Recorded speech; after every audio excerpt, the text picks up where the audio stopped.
क्या आप उस शहर या क्षेत्र में जहां आप रहते हैं, रात में अकेले चलने में सुरक्षित महसूस करते हैं? Do you feel safe walking alone at night in the city or the area where you live?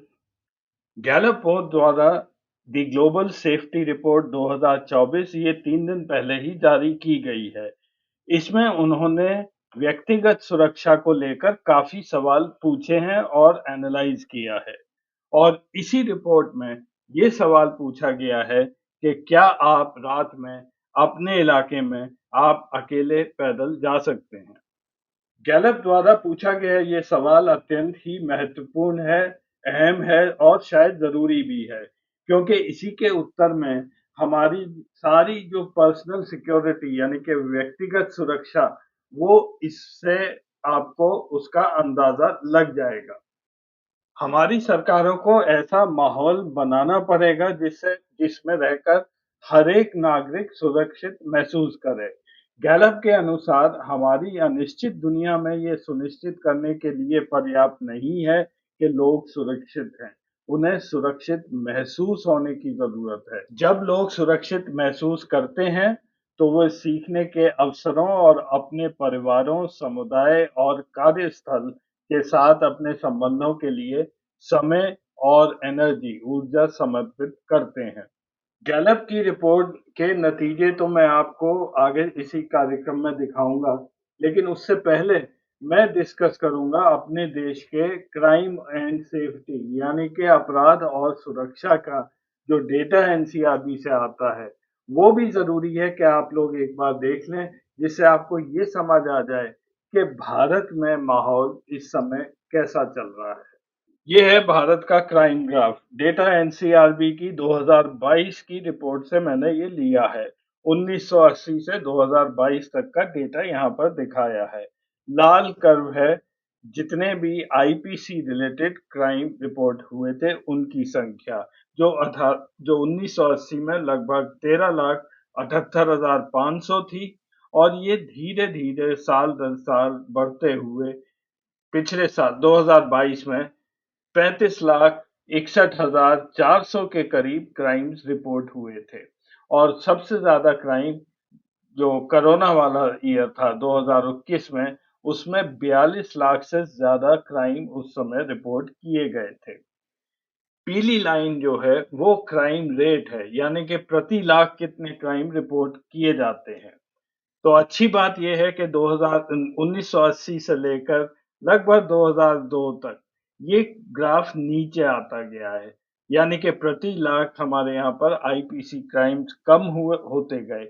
लेकिन उसके बाद ही जैसे जैसे हमारी इकोनॉमी बढ़ती गई, ये ग्राफ फिर से ऊपर आता गया, और 2022 में 250 प्रति लाख के करीब आईपीसी क्राइम रिपोर्ट हुए थे हमारे देश में। सबसे ज्यादा कोरोना ईयर में 314 प्रति लाख, और सबसे कम 160 ये 2003 में रिपोर्ट किए गए थे। तो हमारे देश में क्राइम का एनवायरनमेंट ऐसा है जहां पर धीरे धीरे क्राइम्स बढ़ते जा रहे हैं। तरह तरह की खबरें आप रोज सुनते होंगे। महिलाओं के खिलाफ क्राइम्स भी अधिक बढ़ते जा रहे हैं, हालांकि वो रिपोर्ट उतने नहीं हो पाते हैं।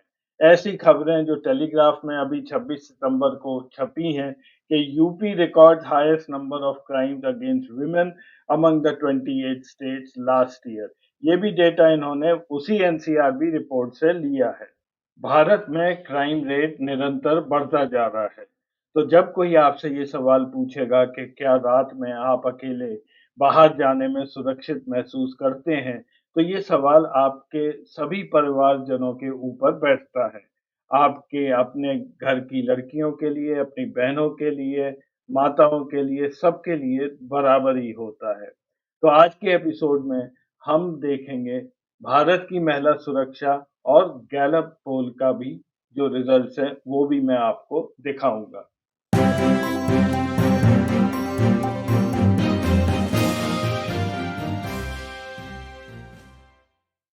नमस्कार। ये डेटा क्या कहता है कि एक नए एपिसोड में आप सब लोगों का स्वागत है। मैं हूं अजय प्रकाश।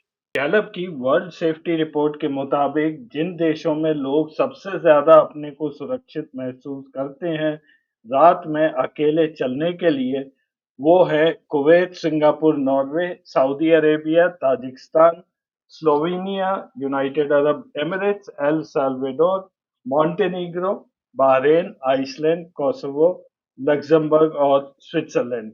यहाँ पे जितने भी लोगों से पूछा गया उसमें से 88-87 से लेकर 99% लोगों ने इसका पॉजिटिव आंसर दिया था।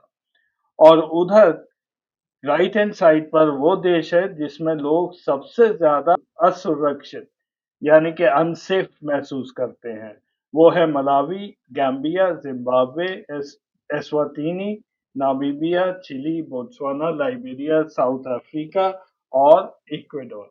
भारत की अलग से रैंकिंग इस गैलप रिपोर्ट में नहीं दी है, लेकिन जिस रीजन में हम आते हैं एशिया पैसिफिक में, उसकी रैंकिंग 2023 में 75 थी, यानी कि 75% लोग ऐसा मानते हैं इस एरिया में कि वो रात में अकेले जाते हैं तो सुरक्षित अपने को महसूस करते हैं। यूरोप में भी इसी तरह 75% है, मिडिल ईस्ट और नॉर्थ अफ्रीका में 74 और सबसे ज्यादा कम ये इंडेक्स है नॉर्थ अमेरिका में जिसमें कनाडा और यूएस आता है। 4 देशों का यहाँ इंडेक्स डिटेल में दिखाया है। जापान जो 2006 में जहाँ पे सेफ्टी इंडेक्स 60 था वो बढ़कर 77 हो गया, यानी लॉ एंड ऑर्डर वहाँ सिचुएशन अच्छी हुई है। जर्मनी लगभग वैसे ही है, वो लगभग 74 ही था, वो अभी भी 74 है। यूएस का अगर आप देखें तो वो धीरे धीरे नीचे आ रहा है, वो जगह ज्यादा अनसेफ होती जा रही है। और इसराइल में क्योंकि लड़ाई आजकल चल रही है तो ये इंडेक्स एकदम से नीचे आ गया है 68 पर। Overall law and order index 2023 के लिए गैलप ने 140 देशों का इस रिपोर्ट में दिखाया है।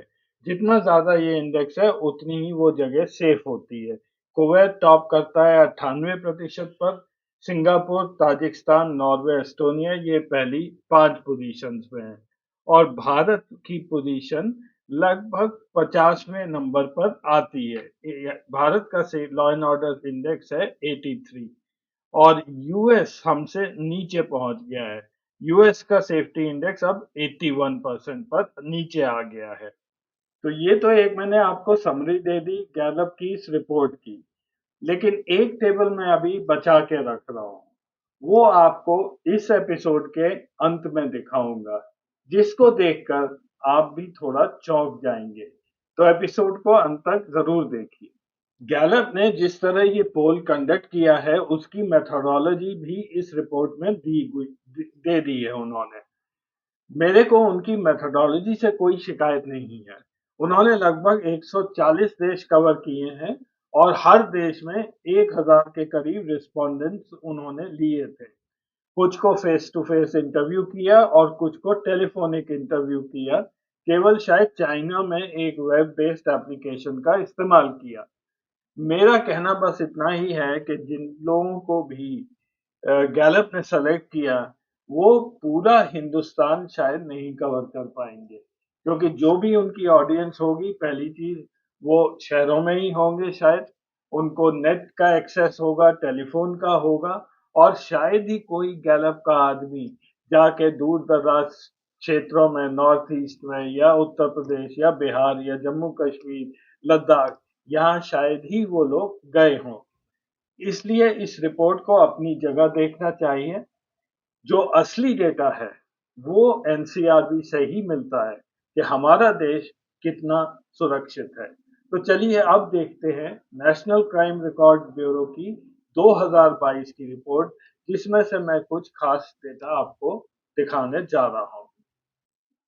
किसी भी देश में पुलिस पर भरोसा तब होता है जब वो एफिशिएंट होती है, यानी कि कोई भी क्राइम हुआ जल्दी से वहां पुलिस पहुंचे और फिर केस को आगे ले जाए, वो इन्वेस्टिगेट करे, जो भी अक्यूज्ड है उसको पकड़े, चार्जशीट करे, उसको ट्रायल के लिए कोर्ट ले जाएं और जल्दी से उसको सजा दी जाए।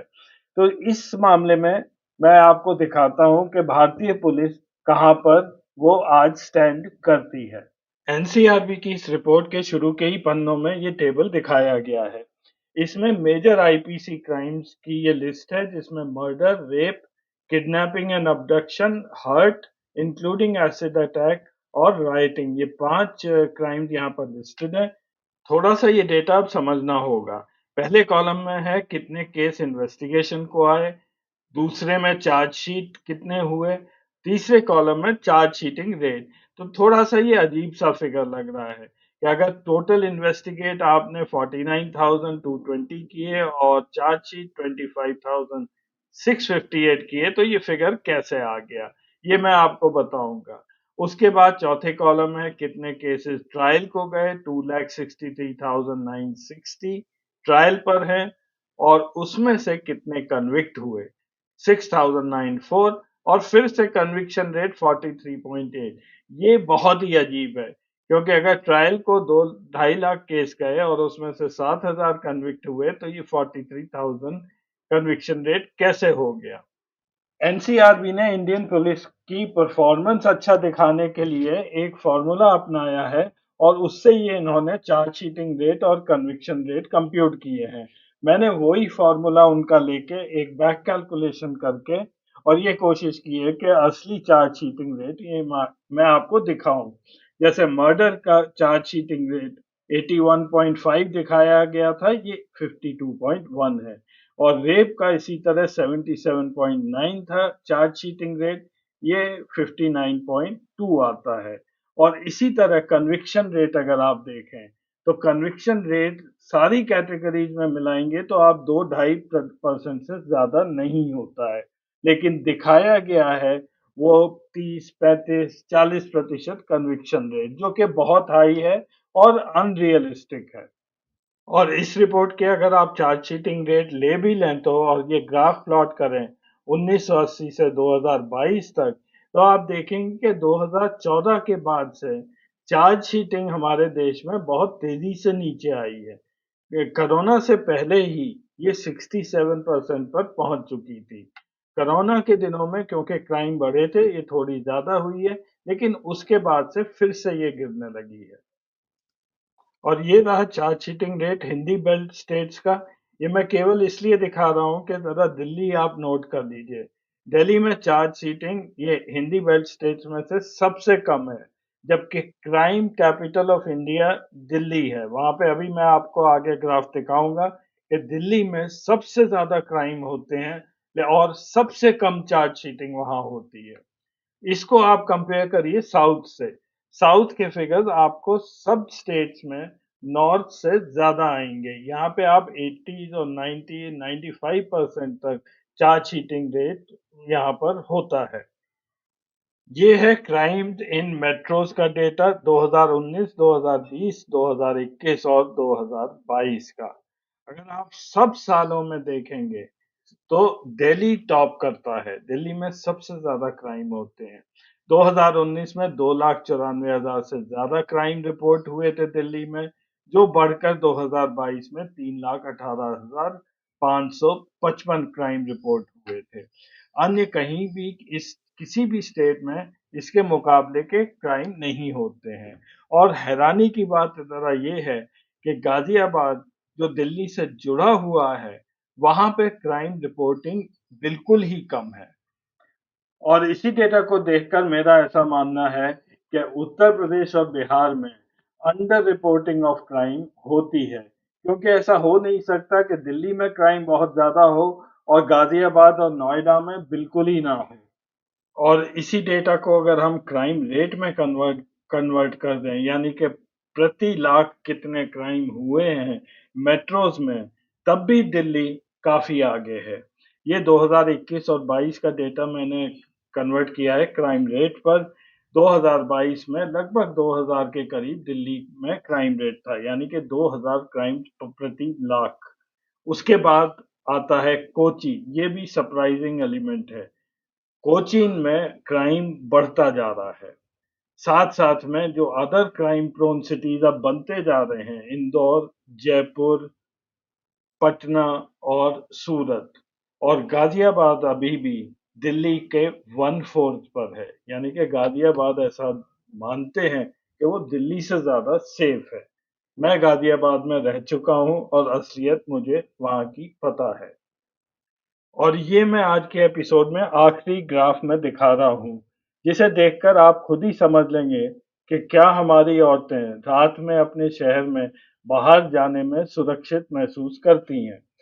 हमारे देश में 2022 में महिलाओं के खिलाफ जो क्राइम हुए हैं, उनकी संख्या है 83,344, यानी कि लगभग एक दिन में सवा 200 महिलाओं के अगेंस्ट कोई ना कोई क्राइम हमारे देश में किसी न किसी राज्य में होता रहा है।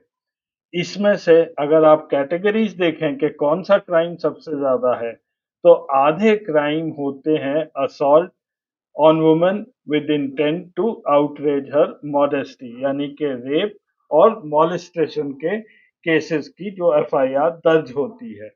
उसके बाद sexual harassment eight other places, यानी कि ऑफिस में नहीं, पब्लिक ट्रांसपोर्ट में नहीं, शेल्टर होम्स में नहीं, लेकिन अन्य जगह या बाजार में कोई लेडी घूम रही है, लड़की घूम रही है, उसको हैरेस करना, उसका पीछा करना। assault or use of criminal force with woman with intent to disrobe her, यानी कि किसी भी महिला को पकड़ के मारपीट करना, उसके कपड़े फाड़ना, या घर में ही घर वाले ही महिलाओं को पीटते हैं, ये क्राइम भी काफी ज्यादा है। वॉयरिज्म, यानी कि छुप के कैमरा लगाना किसी की भी घर में, किसी महिला के घर में, किसी बाथरूम में, ये भी अब सुनने में आ रहा है कि लैंडलॉर्ड्स, जो लड़कियां टेनेंट होती हैं, उनके फ्लैट में बाथरूम में कैमरा लगा देते हैं, या किसी भी दुकान के अंदर चेंजिंग रूम में कैमरास मिलते हैं, होटल्स में कैमरा मिलते हैं।